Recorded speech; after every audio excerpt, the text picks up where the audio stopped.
money a okay. But sometimes in business, you do have to work as a team. And based on you mentioning, you will give it a go. They went to scout a few different artists, but they came across a group called Pull Down Disciples. And these guys, ironically,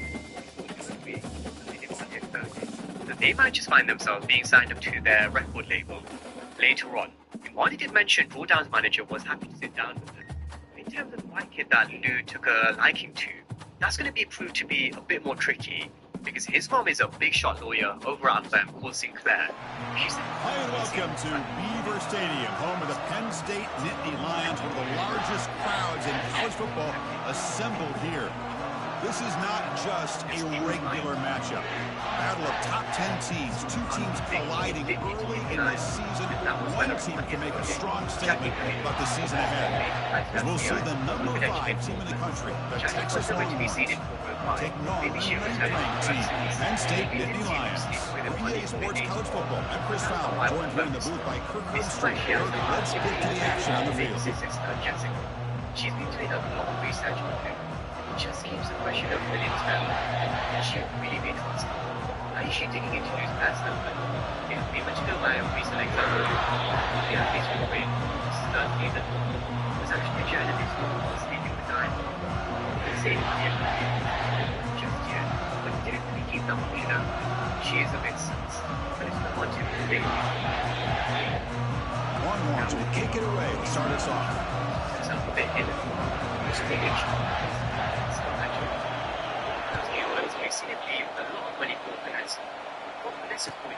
And he takes this from inside the 5. And they stop him at the 23. That's solid coverage. Fresh set of downs for the offense. First down. He'll hand it off. Stock right there at the line. No gain.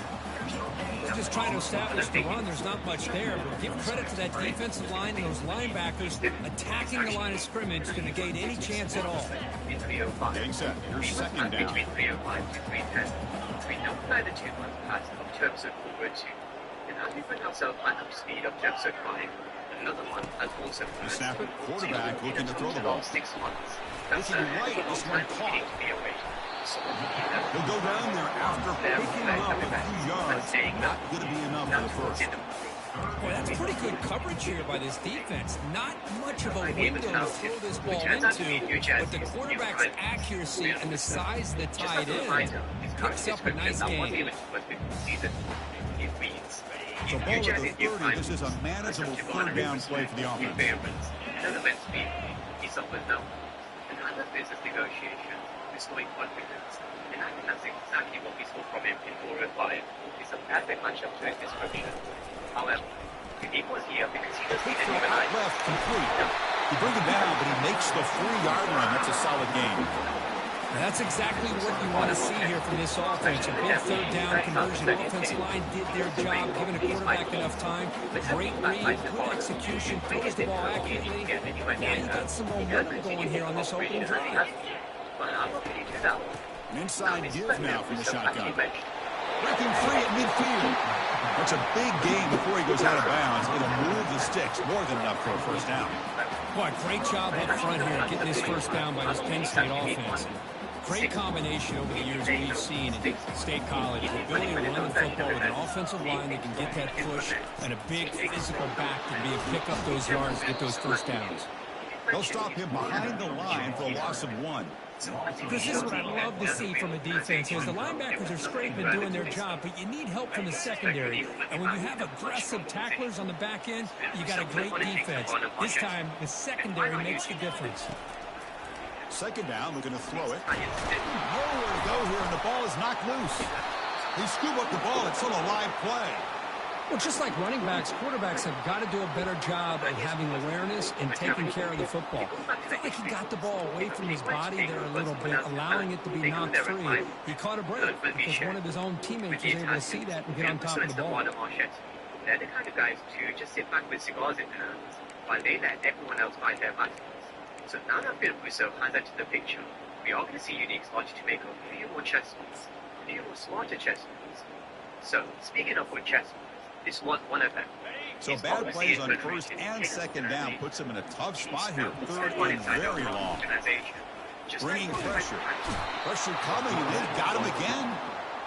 The defender did not bite And on as the Detective fake Howard at once all. told us, They were to in get to the pass queen, rush mode sometimes you have to go entire through the time. quins.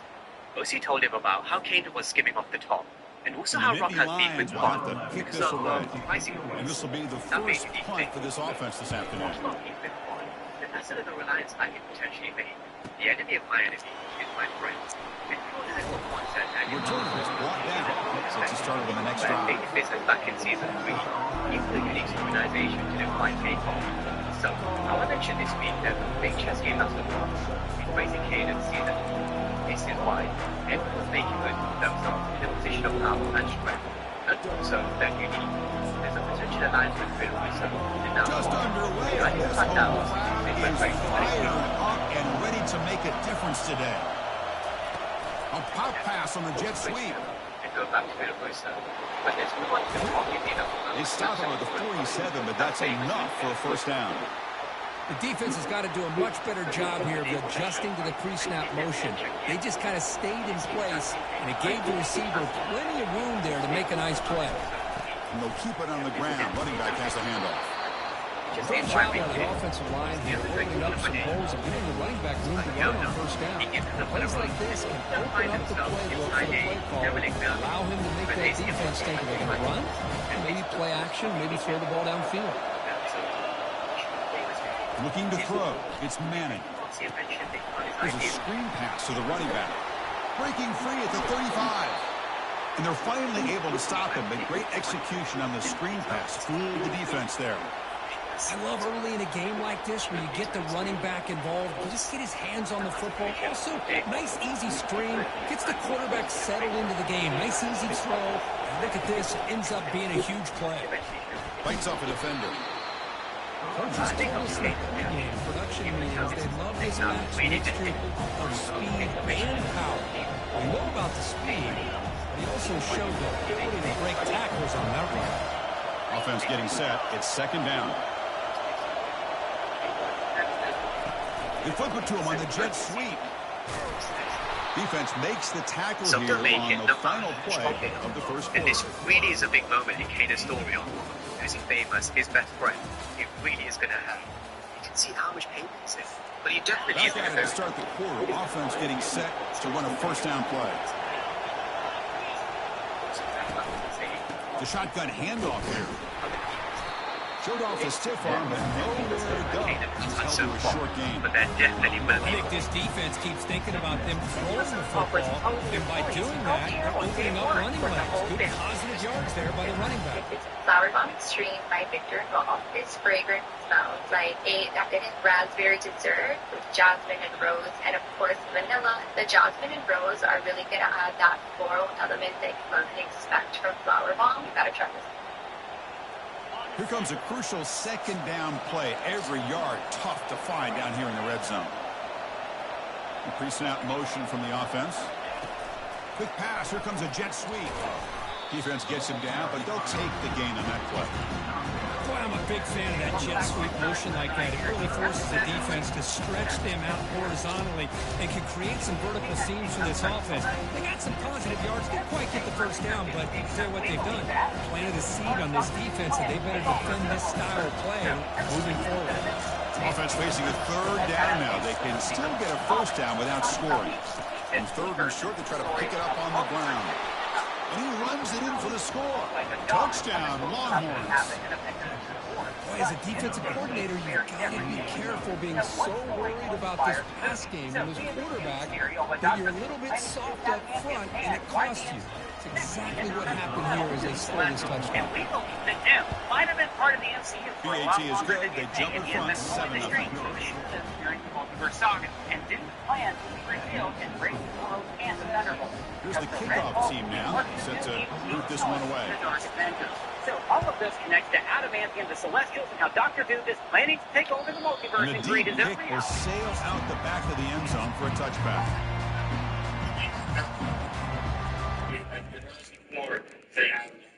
Okay, first things first. In case you missed it, the Comic-Con footage for Captain America Brave New World reveals that Thunderbolt Ross got his hands on some adamantium. That is the indestructible metal that the skeleton is made of, and it's even stronger than vibranium. Prove me wrong, kids. Prove me wrong. So, in the MCU, adamantium comes from the Celestials. In the Eternals, Tiamat was growing inside the Earth's core for millions of years, and the Celestial was going to hatch and destroy the planet in a process called the Emergence. Circe in the Eternals put the Eternal to sleep by turning his body into marble. Now, the movie underperformed and didn't get much love, so the MCU had pulled the plug on anything related to that film. We're likely not going to get the Eternal sequel. Sure. He ain't gonna be able to shower 3. But now the Celestials are at the very center of Brave New World. Adamantium comes from Tiamat. And I guess that's appropriate because you can't spell adamantium without the same letters to spell out Tiamat. And I guess that means that the Celestials are made of this indestructible metal. So why is that such a big deal now? Well, because this is a huge departure for the comics. Adamantium is a man-made alloy and it has nothing to do with the cosmic god. But it's not a coincidence, as this change from the comics could be used in the MCU. What is also very interesting is that Brave New World will directly connect to the Thunderbolts. Based on the D23 footage, we are getting the Dark Avengers. They're a team of villains pretending to be the Avengers. And I really love everything that we saw from these two movies. There's those clear Winter Soldier and Civil War vibes. Local powers. And it's intercepted. Beautiful timing there. There seems to be Big an takeaway now, looking for a story big focusing on return. Earth-based conflict, Return of but it's Big unclear Six. when and if Touchdown, we are going to see the Texas. culmination of this story. There just isn't enough time in Phase 6.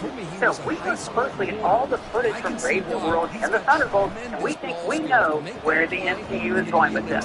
This is all part of their overhaul, and it's the reason why RDJ is back to play Dr. Doom. Speaking of RDJ back, you know at our merch store we have these fun new shirts. We have Somehow RDJ Returned and Robert Downey Jr. in the Obama poster, but it says Doom at the bottom. This is in addition to all the other great stuff we like designing for you guys at our merch store. The links for those are below. The story of Brave New World and the Thunderbolts is also going to tie into Fantastic Four, and all of this sets up a very cool plot for Avengers Doomsday. And the adamantium is the key to Dr. Doom's plan. And Doom's plan is how the new Avengers will assemble in Doomsday. And then they will team up with the multiversal heroes in Secret Wars. This theory has some layers, so I'm going to take you on one hell of a ride with this one, but trust me, it'll all make sense by the end of the video. The title Avengers Doomsday can really mean anything. In the comics, there is a story titled Heroes Reborn Doomsday. Although it's mostly a non-consequential one-issue story that is part of the Heroes Reborn storyline. Now, this was a failed attempt to reboot Marvel's continuity, but you know, it didn't work. But when Marvel announced Avengers Doomsday, we immediately thought about one of the coolest Doom stories from the comics, and it's Doom War. So, here's the short version of the plot. Doom incites a civil war in Wakanda. He supports a group of fundamentalists who reject T'Challa's revealing Wakanda's true nature to the world. Similar to what we got at the ending of Black Panther. Doom uses the Civil War to steal all of Wakanda's vibranium. But he didn't want to just conquer the world with vibranium. You see, if a magic user infuses vibranium with magic, then they can become as powerful as a god. And in case you didn't know, Doom is a very powerful sorcerer. At times, even stronger than Doctor Strange. And he's also a brilliant scientist. He's the second smartest man alive right after Reed Richards. So rather than talking about Doom War, well, based on the trailers for Captain America Brave New World and the Thunderbolts, it looks like the MCU is giving us a version of Doom War in Avengers Doomsday. Now, Doom stealing something to become a god is kind of the same in the comics. In both versions of Secret Wars, Doom steals some cosmic power to become a god.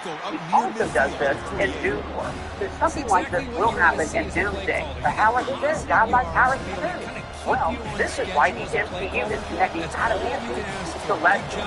We believe that Marvel will give those magical attributes that vibranium has in the comics to adamantium. But before we break down Doom's plan, we've got to explain what kind of Victor Von Doom we're going to be getting in the MCU, because this will connect to the adamantium and the Dark Avengers. And in fact, we believe that Doom has been around the MCU for a while. First, he's not from another universe. I thought this was Doom. He is. Doom is from another universe. However, we believe that at some point, Doom teleports into Earth 616, that is the main MCU continuity. He's behind many conflicts that happen in the multiverse saga. So, we've made a few videos about Dr. Doom recently, and we explained his origins in those videos. So here's the really short version of it. Victor Von Doom was born in Latveria. His people were a nomadic clan, and his mother, Cynthia, was a witch.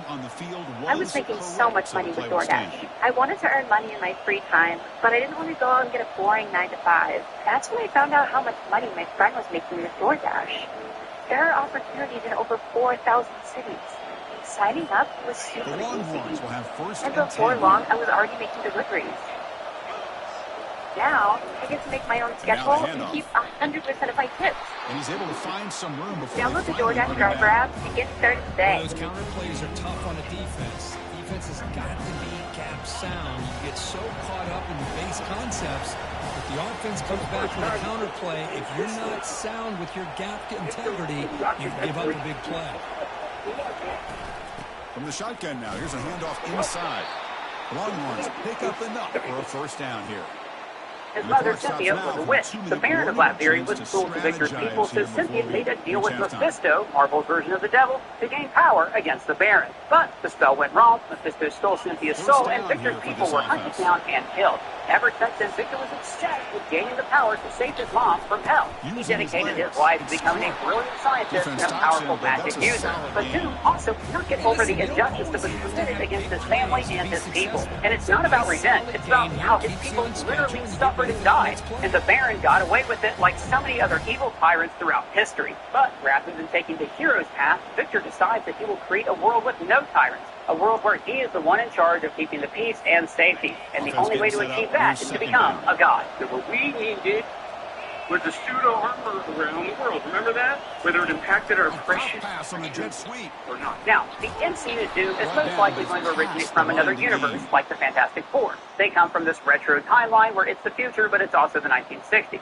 Now, like in the comics, Victor and Reed Richards became frenemies when they were students. Victor and Reed have this rivalry that is rooted in jealousy and respect. So this is crucial for Doom's story because he needs to have a history with Reed and the Fantastic Four. When Victor is in the university, he builds a machine that will send him to hell so he can save his mom. In the comics, the machine blew up and his face was scarred. He blamed Reed and this put him on the path to becoming Dr. Doom. But here's where our story diverges from the comics. Victor combined magic and technology for his machine. So he tapped into the multiverse by accident, and instead of being transported to hell, he was thrown into the multiverse, ending up on Earth 616. And let me tell you why this works so well. Because in our version, Victor and Reed work together on this machine despite their differences. So when Victor disappears, Reed becomes obsessed with understanding the multiverse. In fact, in the Fantastic Four First Steps trailer that was released at D23, Reed begins the entire trailer by talking about the multiverse to a classroom at the Future Foundation. So Victor also becomes obsessed with the multiverse, and he blames Reed for what happened to him. Now, because Victor is so vain, he can never admit his own fault. It's a core aspect of his character. I don't make mistakes. I'm stronger. I'm smarter. will line up now. It's first Better. and goal. So when did they arrive in the MCU? Well, I would say somewhere between Age of Ultron and Infinity War. So, after the accident, Victor is at his lowest. His face is ruined, White Skull is wasted, he is trapped in another universe. I'm fed up with this world. And then he turns on the news and sees the Avengers. So he gets obsessed with them. But while people see the Avengers as heroes, Victor calls them morons. Why? Because in his mind, the Avengers have the gifts of the gods. But from his point of view, they are wasting their powers on cheap heroes. They don't make the world better or safer. Their world-saving antics are temporary and reactionary, and at times even counterintuitive. Really think making sense of the gods. The offensive line trying to get a quick push. And Victor hates Tony the most. Because everything villain seems to have a grudge against Iron Man. Yes, but also because they have the same face. And Victor is very vain, so the idea that one of these morons looks like him is an insult. So just imagine how he felt when Tony held the power of the Infinity Stones, the power of the gods, and he wasted it on dusting Thanos and his army. Doom would have done so much more with that kind of power, and he wouldn't die like a weakling. Touchdown, Longhorns. So Victor becomes obsessed with proving that he can do better than the Avengers. But again, the only way the world can be truly safe is if he is in total control over the planet. So Victor becomes Dr. Doom. The second quarter to increase the lead. In the final half, they still hold on to it.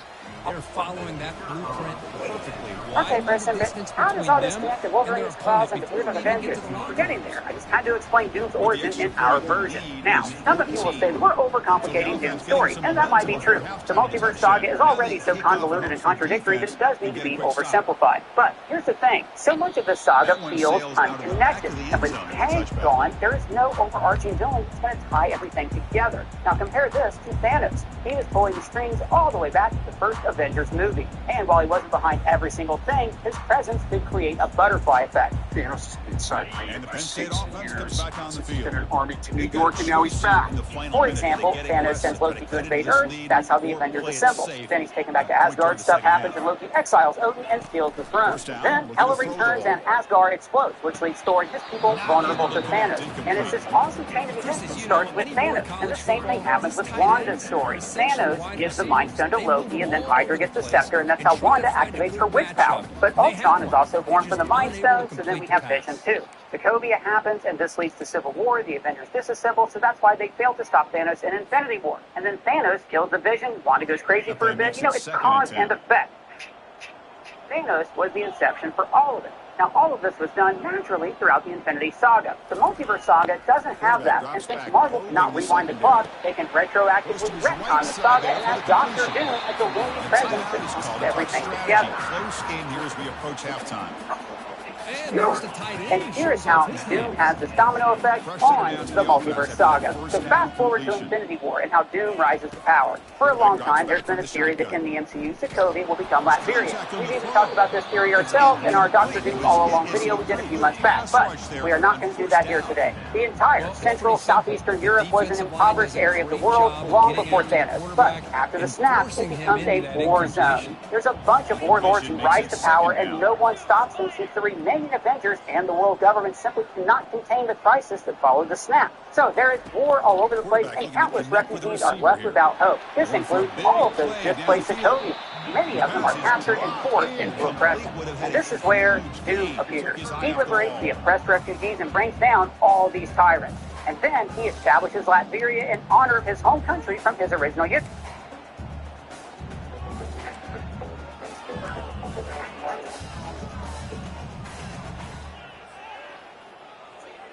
And then he establishes Latveria in honor of his home country from his original universe. And then Doom becomes a tyrant himself. But Doom is smart.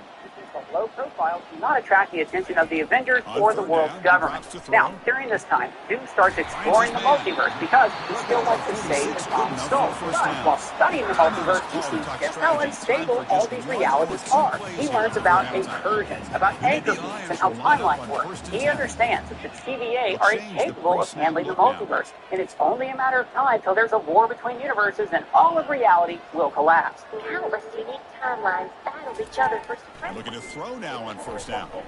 He'll take a deep shot here. And of course, he must be the one to put things right. He must become a god to save reality. And this is where his plan goes into motion. In Doom War, Victor incites a civil war in Wakanda by backing the fundamentals. But in the MCU, Doom secretly approaches the U.S. government, particularly those who already hate the Avengers, like President Thunderbolt Ross. And he did it to start a conflict between the world and Wakanda, like how the government wanted to destabilize Wakanda so they could steal their vibranium. Ever thought what we would be doing if the U.S. was the only country in the world with vibranium? And it falls incomplete. They tried for a big chunk play on the final play. But Doom also discovered Thor and the Paladin, so he orchestrated that war in Wakanda forever to weaken both nations. Now, while Shuri and Namor may have made peace, the damage was done.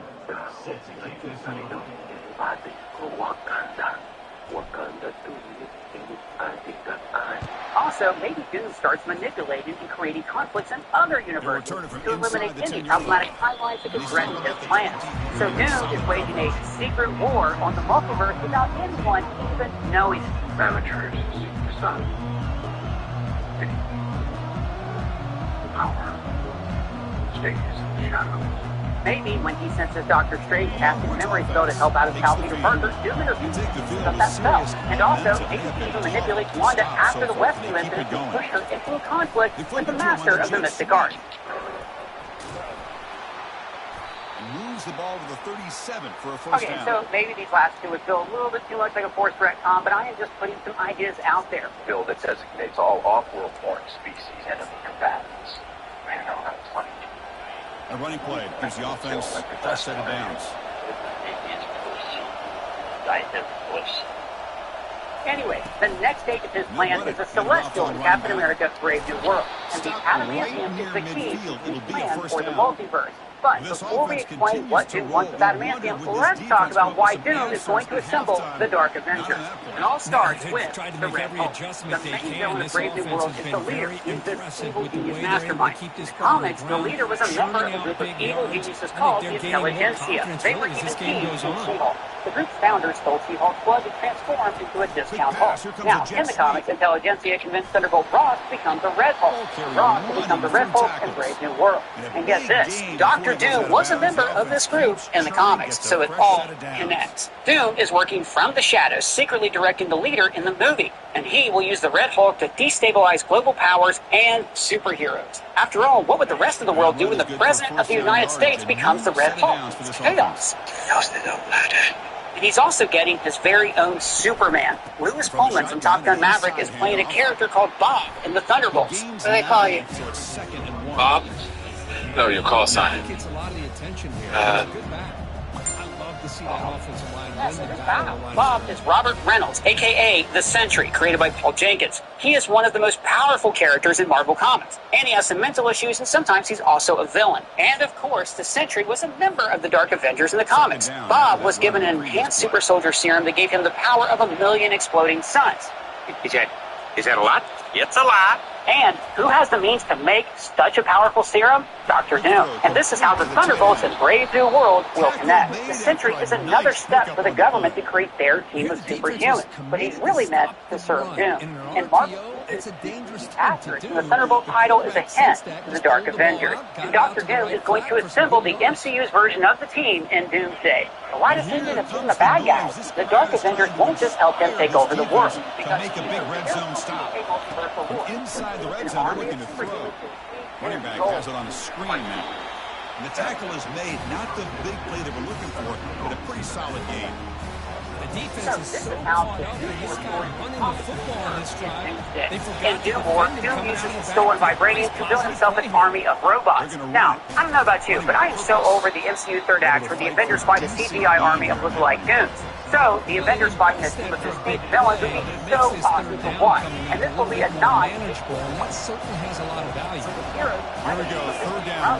While Doom just goes off and plans to become a god. And this brings us to why Doom needs adamantium to become a god. The Brave New World Comic-Con footage shows that the government discovers adamantium after harvesting the Celestial's body, which is a pretty big departure from the story's material. In the comics, adamantium doesn't come from the Celestial. It is a man-made alloy forged through a very complicated process. So the offense flexing and stretching the lead here now in the second half. Well, you can catch your breath here a little bit if you're this offense. That touchdown can help you out. But now your own defense can help you preserve the lead, so you can go back out and continue to build upon that to the finish. And the extra point makes it a 28-7 game. Kickoff team is on the field. Let's see if they give the returner a chance to bring this one back. Return starts from inside the 5. To be tackled at the 17. Strong job by the coverage team. And the Penn State offense is back out on the field. Now, Ross got adamantium. That doesn't mean that the entire celestial shell is made from the mineral. Maybe here comes a first down pass attempt. Just as he throws the ball, and it's incomplete even on the first down throw. He was under some heavy pressure. But the concept of the celestial armor being made out of adamantium isn't far-fetched. Looks like the QB is changing the play at the line. Made out of vibranium. Quarterback looking to throw it on second down. Got him for a sack. A big play made them one of the senior leaders in this defense. Well, that takes the wind right out of your sails. This offense is trying to find a way to get back into this game, and another pressure and a sack against their quarterback. Remember what we said about the special magical attributes of vibranium? And it's just vibranium. It's a new guy. Exactly. Now in third and very long, looking to throw. Gets the ball off Hazen's head, but it's incomplete. The quarterback did all he could here to wait until the last possible moment, but he waits just a hair too long, which allows the defense to actually hit him as he throws the ball. This is a game-defining game. Coach going for it, this close to his own end zone. Destroy one for both. Two, feels the power of these Offense godlike moving beings called receivers the around Beyonder. now before the Uses snap. that energy to create his own reality that he rules of God, Emperor Doom. So, in the MCU, the Celestials could replace the down, Beyonder. looking to throw And for this is his plan and He's swarmed with a pass rush, a sack to end this drive. Perfect utopia. Chris, I And this will totally make understand sense why when they would connect go for to this the here at this Celestials. point in the game. Because You're down by remember, 3 according to Eric scores. Kim, We're in the other second Celestials half. They created felt the the universe. pressure with the Now, possession that they had, the field position that they had. They needed to make something happen. Unfortunately, not able to come through. Energy to shape the universe. I'm what's called the celestial, sweetheart.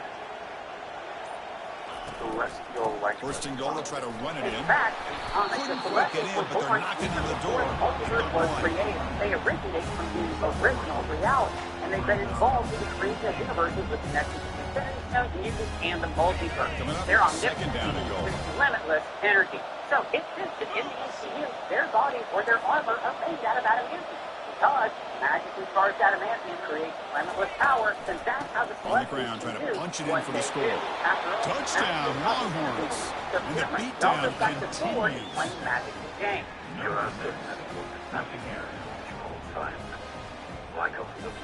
So they'll try to add to the lead now with the Ancient explained that magic is energy that is drawn from the multiverse. The extra point is good. Now it's a 4-touchdown lead, 35-7. Here's the kickoff team. Let's see if they give the returner an opportunity to bring this back. Wolverine might prove the theory. Return begins inside the 10. And he's tackled at the 21. That's where the drive will start. And the Nittany Lions offense retakes the field. The last time they went forward on 4th down, didn't get it, and it ended up costing them 6 points. And they bounce back here. They'll tackle him right at the 25-yard line. Hat on a hat up front. Good job of opening up the holes. Anytime you can get positive yards on 1st down, that's a win. Offense coming to the line. They might have a chance for a couple more plays before we reach the end of the quarter. That's a solid gain. Moves the ball to the 29.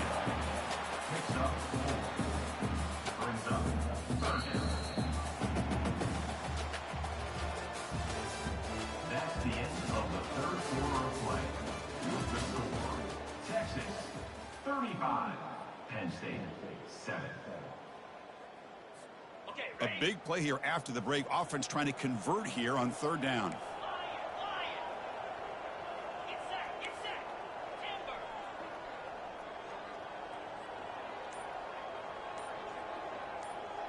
Quarterback making adjustments now to what the defense is showing. Going to pick up the 3rd and short through the air. Oh, it's picked off. What a play. Follows the pick with a nice return before finally being brought down. Boy, would this quarterback love to have this one back. They're trying to work themselves back into this game here in the second half, and the defense comes up with a big turnover that could be the nail in the coffin.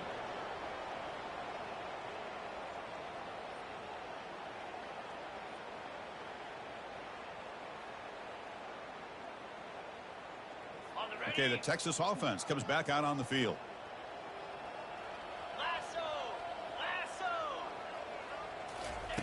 Looking to throw it on 1st down. Receiver makes the catch, and he heads out of bounds after gaining a few yards. Well, here the defense decided to sit back and play zone, and that front didn't do a good job of pressuring the quarterback. He had the time to make the throw, and he put it on target. Here's a shot toward the end zone. The pass is intercepted. Tough running there. And he steps out of bounds, but a crucial takeaway. Great play by this defense. Here comes the offense looking to start the drive. On 1st and 10 here, looking to throw the ball. Oh, and he doesn't hang on. Looks like it was deflected before it got to him. That'll bring up 2nd down. Oh, my gosh, they almost came up with another interception. They had a pick on the last drive. They're doing such a good job of baiting this quarterback into throwing the ball into coverage and then making a... And he throws his 3rd interception of the day. Short return tackle at the 21, but that's a huge takeaway for this defense.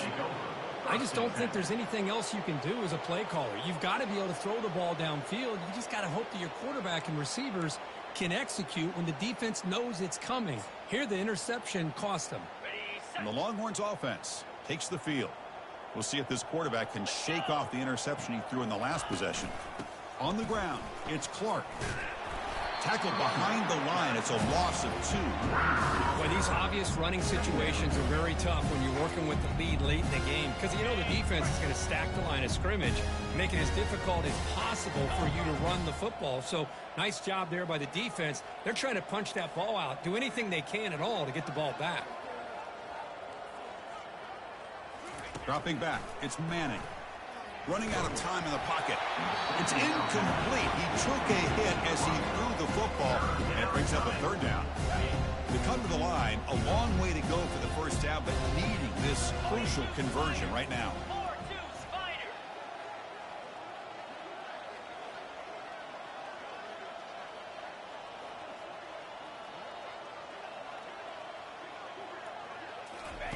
Drops back, looking to throw for it on 3rd down. Oh, nice play by the defender. Got a hand in there to break up the pass. Hey, it's an incompletion, but it's a nice job by the quarterback. I know it didn't pan out, but the most important thing is he didn't turn the football over and he didn't take a sack. It'll give your kicker a chance to put some points on the board if they opt for the field goal here on 4th down. So now on 4th down, out comes the field goal unit. Trying to connect from 40 yards out. He knocks this one right through. And they add to their lead. Oh, Chris, it's a nice kick here to polish off that drive with at least 3 points up on the board.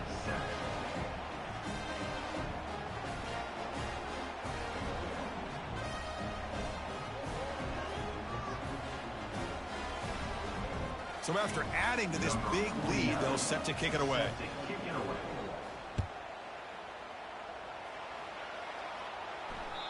On the kickoff is hammered, sails out the back of the end zone for a touchback.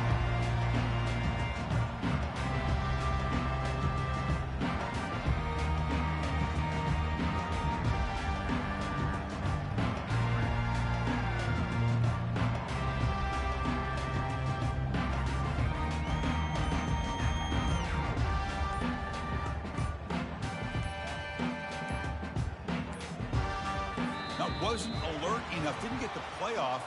That'll cost him 5 yards. Quarterback lost track of the play clock, and that'll cost the offense 5.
Didn't quite get the playoff in time.